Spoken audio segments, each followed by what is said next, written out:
Hi, welcome to another Design Duo Days. I'm gonna let Tori get us started today. We're gonna be talking about social media. Yeah, hi guys, hi everyone.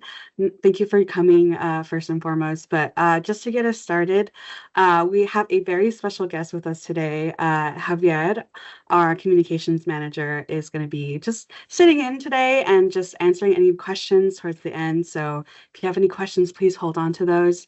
But yeah, he's here. He's in the chat. So but yeah, if you have any questions, just hold on till the end. So yeah, just to get us started, last time we sort of talked about going through the form and giving you guys access and how to navigate the form specifically. So today, instead of talking about specifically the design, how to submit a design request, we're going to be talking about stories and social media and how to do that.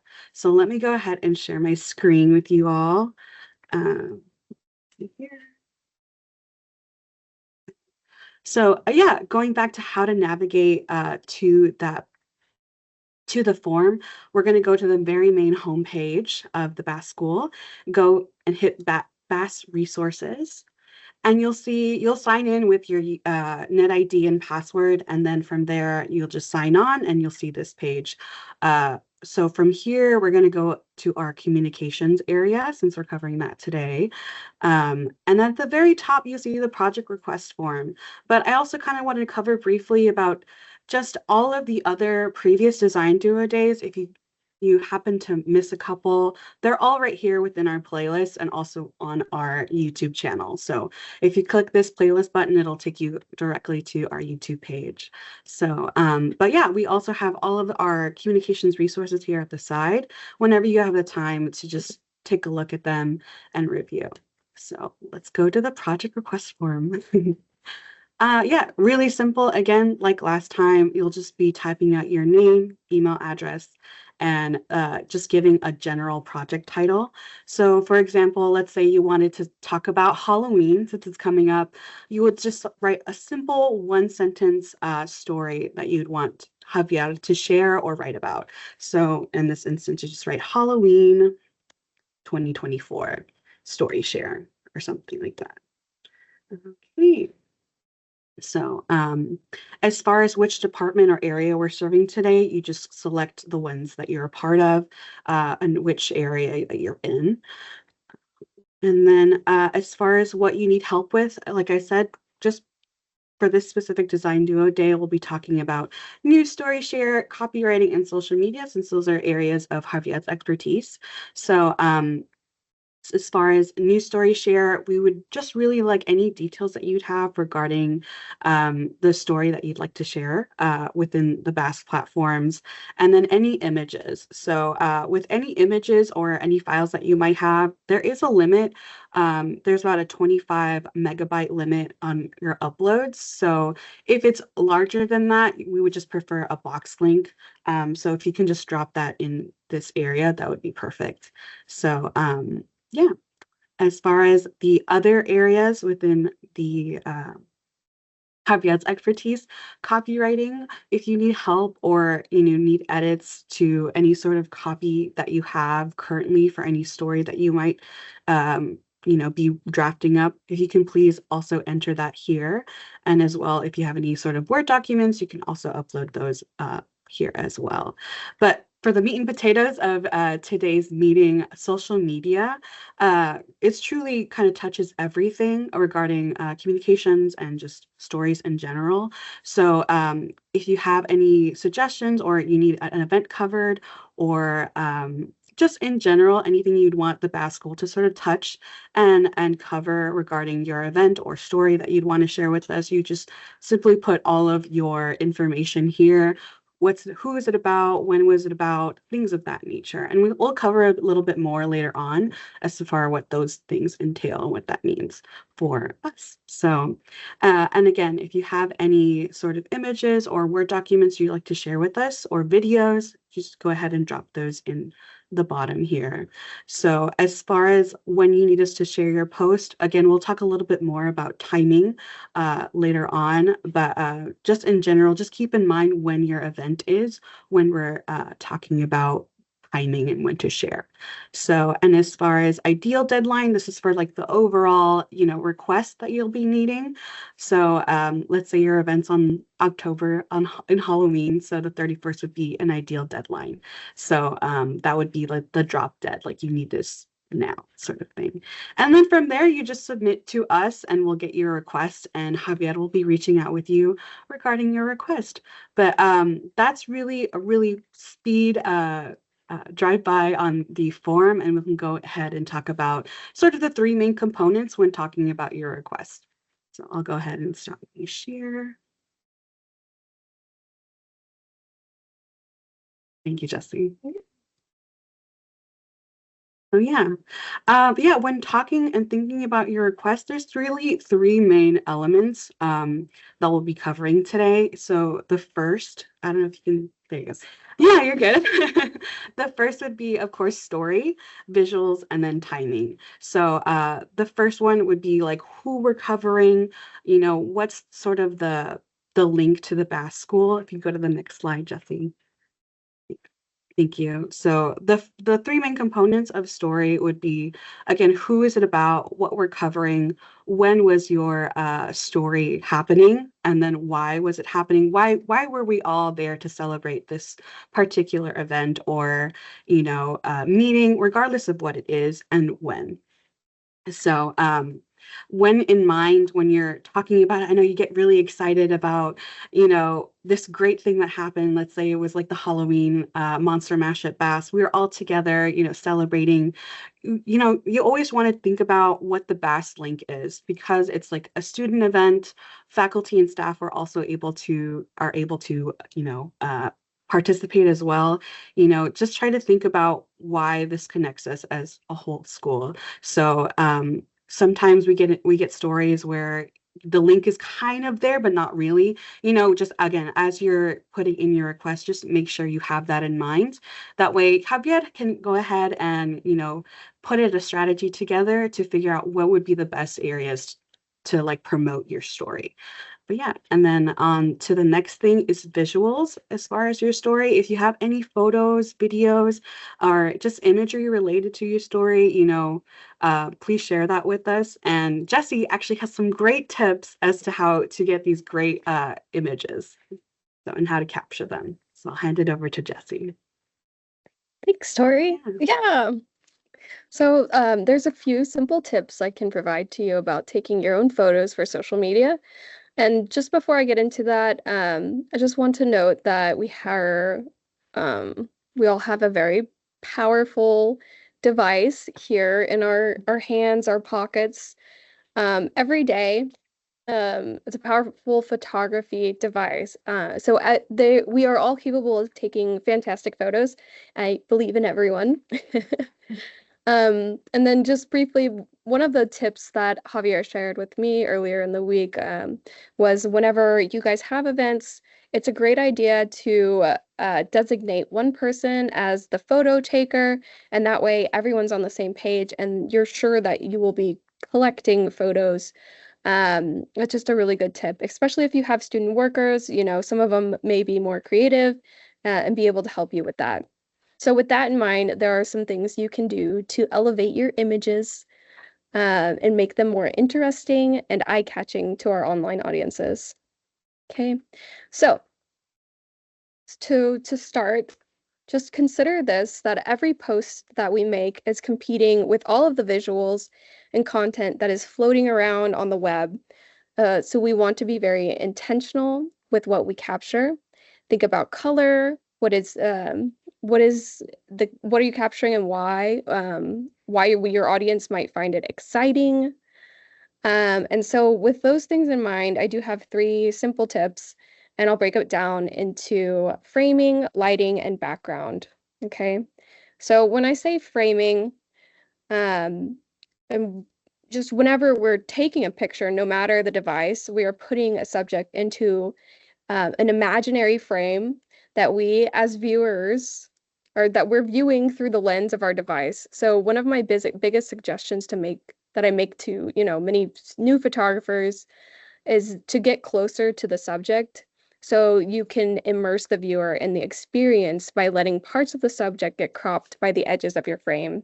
So, for example, if I have a picture with two people in it, instead of having them where I'm taking the picture really far back and I can see everything, I might move in closer and only get a portion of that where I'm seeing less, but I'm getting more emotion, I'm getting more of the story.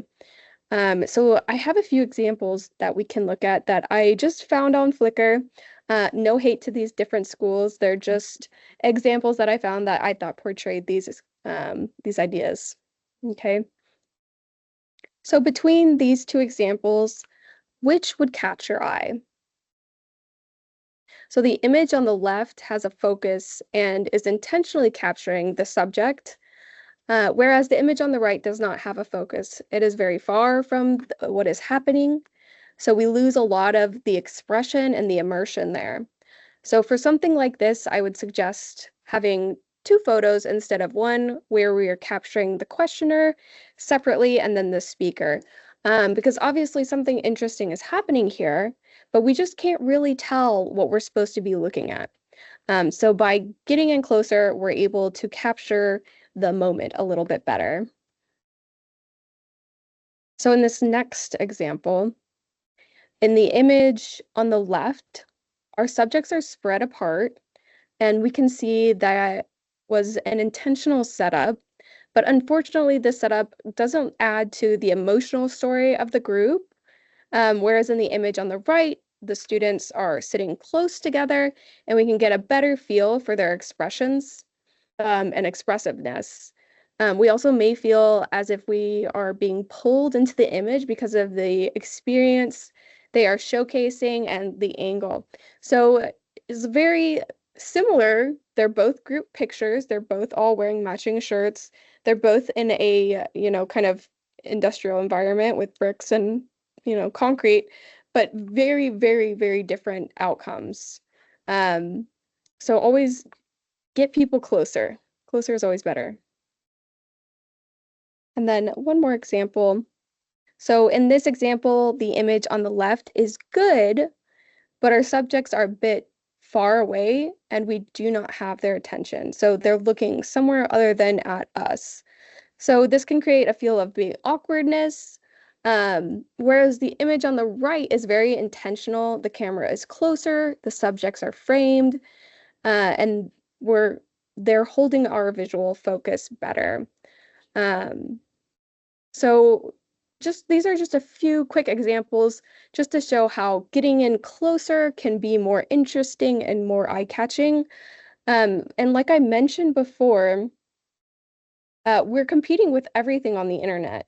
And so if we want to think how our viewer might be thinking, we can lay our images out kind of like this, like an Instagram grid. And we can look at it and say, which ones are catching my attention? And like I mentioned before, for me, it's the bottom left and the middle one are catching my attention.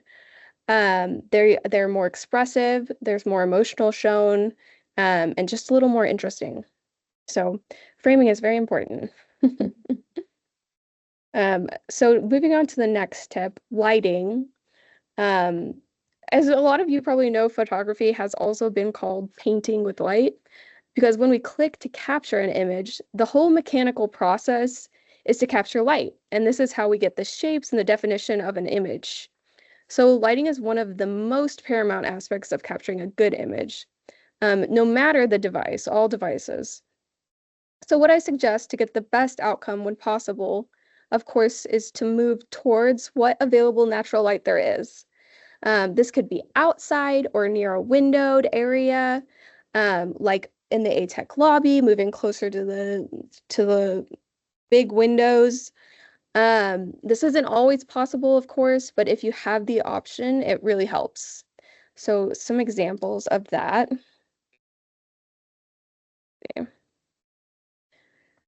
So here is an example of a indoor image with poor lighting.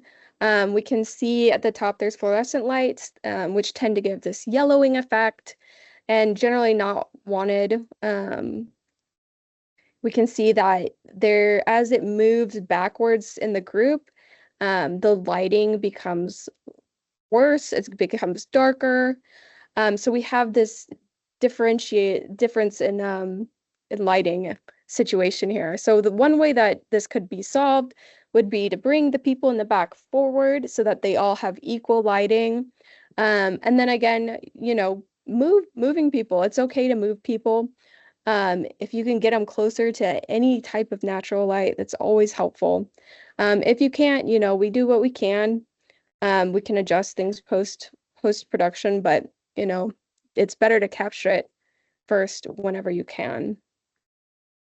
So in this image, we see a flash being used. Um, and it's something I don't suggest using when you don't have to. It tends to flatten images and gives kind of a more harsh look. So I would avoid using flash when possible. When it's nighttime, it's a bit harder, but I would avoid that. Let's see. And then this last example is a good example. So I really like this example, and it's using natural lighting, and it looks like it's at peak daytime. And the trick here that I would assume that they're using is that they have their subject under a covered area where in the background we can see full light everything, but we have much softer lighting on the subject.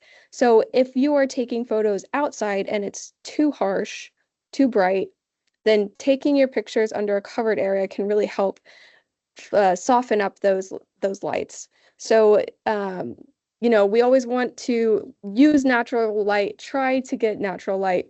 And then sometimes if you got too much natural light, then you just find a covered area. And that can help you get a nicer image. So overall, moving towards large windows, like what we have in the lobby, on the first and second floor, can help you capture better lighting for all of your images. And the last but not least, maybe the most important, and one of the easiest things, is just paying attention to your background. There can be pesky distractions like trash cans and water bottles and miscellaneous items or people, things like distracting clothing and logos. So we always want to look at our background and just keep a keen eye on what's going on in our images. So let's look at an image here. So it's two images. And again, which image would catch your eye? So in the image on the left, whenever I look at it, the first thing I'm looking at is that punch bowl with the red juice in it. I'm looking at the pony wall and the silver. I'm not looking at the subject and his award, which is the whole point of the photograph. Whereas the image on the right, there's two people who are engaging with each other in an interesting way. The background, there's nothing distracting me. There's no trash, there's no trash cans. It looks like a nice day. Um, and he's holding his award up so you can see what it says. Um, I would also note here that they are outside, so the lighting is better here as well. So we are tighter on the subject, we're using natural light, and we're paying attention to our background. So this is a good example of what not to do, what to do. So in this image is kind of similar. The image on the left is they're trying to get a group image of all of their staff or alumni, which they've got them together, squeezed together nicely, but this table in the front has a lot of distractions on it. So if we could just move in closer again, or take them outside, get a photo, they'll have better lighting, less distractions, and you can get closer to them because you don't have that big table in the way. The image on the right, I really liked. Again, it's outside again. I'm just gonna keep saying, go outside. But I really like it. The background has context to what's going on. We can see the building they've painted. We can see the school behind them. We can see the weather, how the season is changing. So it's creating a story and a feel for us. and adding these different levels of interest to the image. So we have the people, but we also have everything that's going on around them. But it's still not distracting. So it's really good to keep in mind. So let's look at this image and apply those three simple things that we've learned. Okay, so the first thing I'm gonna do is I'm gonna move in closer. So sorry to the guy on the left who got cropped out, but you'll be missed. Um, so we have our image here more tighter. We are losing all of those distractions in the front. So it becomes a more engaging, and I can actually look at, okay, they're showing me something here, this award or something that they are trying to show me. I'm looking at it now. And then I'm going to do this artificially because obviously I can't fix it. But I'm going to adjust the light just a little bit, just to brighten it up a little bit. It's not perfect by any means, but it looks a little bit better. So those are the three things I would keep in mind, okay? So framing, lighting, and background. And I went through it kind of fast, but I hope that's really helpful. There's a few things that you can use to help you in your process. That first thing, oops, oh, here's a side by side, just to see the result here. So before and after, just makes a big improvement, more focus, less distraction, more interest. And if I saw this on a social media, I would be more likely to look at the image on the right than the left. So one of the tools that you can use to edit your images on your phone, your mobile, is the Photoshop Express, which is available in the App Store on iPhone, Android, I think any mobile store. If you have the Adobe Creative Cloud, then you have access to this. It's got a lot of nice tools in it that make it a lot easier to edit photos, especially on your phone.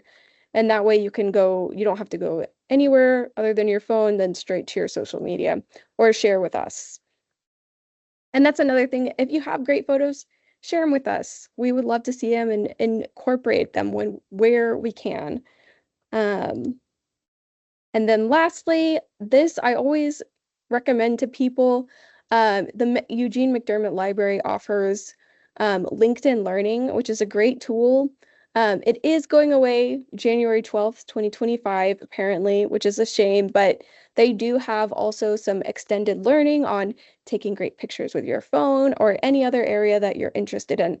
So I absolutely suggest checking that out and, seeing what you can do with it. Awesome. Well, thank you so much, Jessie, for giving those wonderful tips. I definitely learned something. I hope you guys did. So, no, that's great and great resources. Again, if you need anything, we have this available to you. But yeah, I wanted to just quickly cover timing before we get to just our end Q&A and hear from Javier a little bit. But yeah, as far as timing, two things that are important to consider is the first one would be your audience. Regarding your story or your social media sharing requests, you want to consider your audience. Can you click on the next slide, please, Jessie? Thank you. Oh, there we go. So yeah, who does your story need to reach? So when considering your audience, whether it be like a student, if your story is more student oriented, or you want to, let's say, want to create a recruitment story, cover maybe one of our faculty, and talk about them, you want to consider who you're trying to speak to. That way, Javier, again, he can just build out a strategy and build out your story and sort of talk to that audience that you have in mind. So, but yeah, as far as when reaching your audience, another great tip is to know when exactly. So your target dates. So, as an example, let's say you're creating a story around graduation. You don't want to necessarily want to share a graduation story in August, like way after graduation has completed and people have already received their degrees. So you kind of want to hit around May. That's generally when May and the end of December, that's usually when people start to graduate. So if you have that in mind, reach out to Javier either through our requests. We prefer your request form. And keep that in mind as you're submitting these requests in. So if you're trying to reach, May or December, you try to do it like a couple weeks before, and that way Javier has time to sort of go through it and again create these strategic plans. That way we can reach the maximum audience and get people to see your story. So yeah, just really quick things on timing. But if you have any questions, I think now would be the time as we start to close out this conversation. But yeah, and Javier can answer any of them, so fire them away. And yeah, here's Javier. Yeah. Yeah, and Mhm. I already see a question in here that is a great question from Pia. Do we need to get permission to share from any people in the pictures? Um, okay, so I can jump in there. Usually, like, let's say that you're gonna take a group picture. It's we have talent release forms. But for example, if we're gonna take a group picture, and you usually say something like, "Hey, we're gonna take a group picture," everybody that wants to be in the picture is usually gonna get in the group, right? If they don't, that's how I kind of approach it. If they don't want to be in the group picture, they will, most likely step away. So because I mean, I don't like to, have 30 talent release forms filled out just for one picture. So usually, if you give them the choice, like, hey, I'm going to take a group picture, and everybody joins, it's okay. Let's say you're going to take a close up, sort of like the ones Jessie showed in like graduation pictures and stuff. Um, I would ask the person, just get a verbal, hey, is it okay if I take a picture of you? Usually people say yes, and that's okay. I used to work for the ISD before here, so over there you had minors, and there was definitely the parents have had to sign something at the schools saying, oh, it's okay to take pictures of these kids, but not these kids. But here, in my 2 years here at the Bass School, I usually ask, "Hey, can I take a picture of you?" And if they say yes, obviously I say thanks, and I take a picture of them. And if they say no thanks, or if we say, "Oh, can I usually introduce myself before an event, say, let's say I'm working, let's say I'm attending a class, I'm gonna take a picture. I would, obviously work all the details out with the professor beforehand, and the professor would introduce me as I walk in the class, and I would say, hi, if you don't want your picture taken, let me know. And if somebody raises their hand, I don't take a picture of them. But like it's a good question.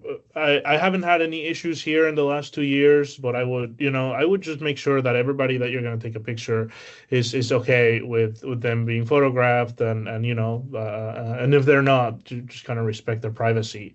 Um, and say it's okay, and try to frame your pictures where they're not in the picture. Can I share my screen? I have an actual good example of this, but I don't think I can. But if maybe Jesse or Yeah, let Tori, me you see if guys I can could help get me. that shared. Um, Thanks. yeah, I have a funny example of that, a very there you go. recent one. Yay! All right, so I'm gonna. So this is a post that I did recently with Dr. Janet Johnson, and so if you see the post, these are some of our images, right? So there were two people who didn't want to be photographed. So one of the people was sitting in front of this a woman with brown hair. Like, see, he was sitting like right between him and her. So I just framed it, and I knew that he didn't want to be in the picture, and I was not gonna ask him to move, just because I don't want, he's there for a lecture, not for a photo shoot. So I framed the picture in a way where he's not, where his face or his head are not showing. Same here, this guy is right here sitting. I want to take the picture, but he doesn't want to be in it. So but these guys do. They don't mind. So I'm gonna take the picture, frame it in a way where we are not showing him, but still getting kind of the vibe of the event, that they're there for a lecture, that they're interested there. Same here. You can't see him, but he's he's right here. So I was very intentional about how I did those. So that is one good way to kind of get around the I don't want to be in the picture, but most of I want to respect people and not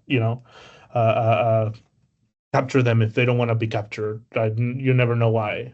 So taking a picture sometimes of when everybody's looking at the front of the board and you just get their heads, that's usually fine too. I see a question from Yeah, Christy. Christy, you should be able to unmute now. Hi, I just want to say that's a really good question that I think maybe the team should double check. Excuse me, because as faculty, we have always been told we cannot take pictures of our students. Let's say we're doing something really cool in class, and I'm like, oh, let's take a group picture. I've always been told that I have to get it in writing from every single student. So I think that's a good question for the team to double check. Just, yeah, good. It's a good question. Yeah. Yeah, for sure. And we absolutely can do that. Thanks, Christy. Yeah, who's next? Oh, Was I'm sorry. Roger? I'm sorry. Sorry, Roger. I'm sorry. I was gonna add, like, I think maybe events like commencement and all that is understood, but there's probably something in writing somewhere. If you were attending, you may be photographed, yada, yada, yada, yada. But if it's a different sort of student event that's tied to a class, that might be different. So, okay, sorry, Roger, go ahead. Software to market things. Do you have a recommended AI software to use for marketing? ChatGPT does a pretty good job, and several other things I've tried do a good job. Is there a particular AI software you'd recommend?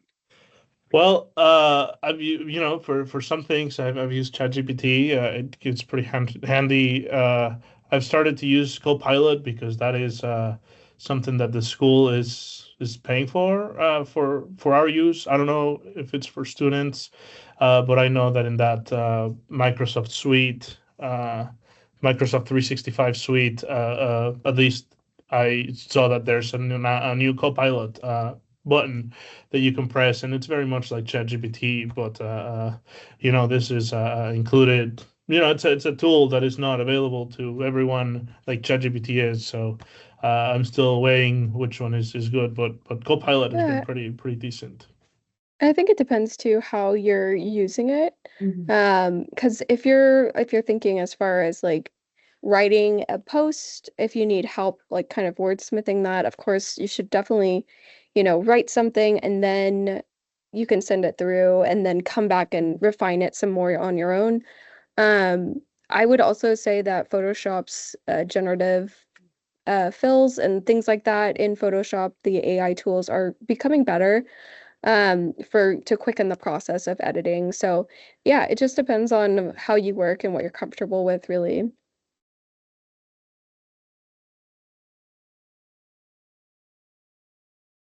Any other questions?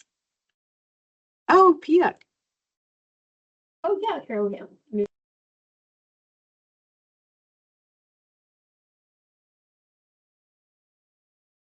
Hi, I was able to unmute. Thank you for doing this. I had posted it. If we have taken pictures that we want to share with you, what email do we send them to? Yeah, I would send them to HT Creative, htcreative@utdallas.edu, or you can always send them directly to me, which I'll see them quicker if they go straight to me, which is Javier dot Giribet-Vargas, or I can, I can, and the staff page, if you don't remember that, because I don't blame you, it's pretty long. On the staff page here, there's my short email address, which you can feel free to reach out to anytime. But yeah, we love when people share their pictures with us and send us like a box folder with some photos. We always, we love, we can't be everywhere, but we love when people like help us out this way, and we usually make a post and follow up and make a nice little post that tells our story a little better. Yeah, it's really awesome. We love to see your stories and how you guys are engaging with the community of the Basque community and what you're doing. So it's helpful to us to be able to add and, add more to our stories.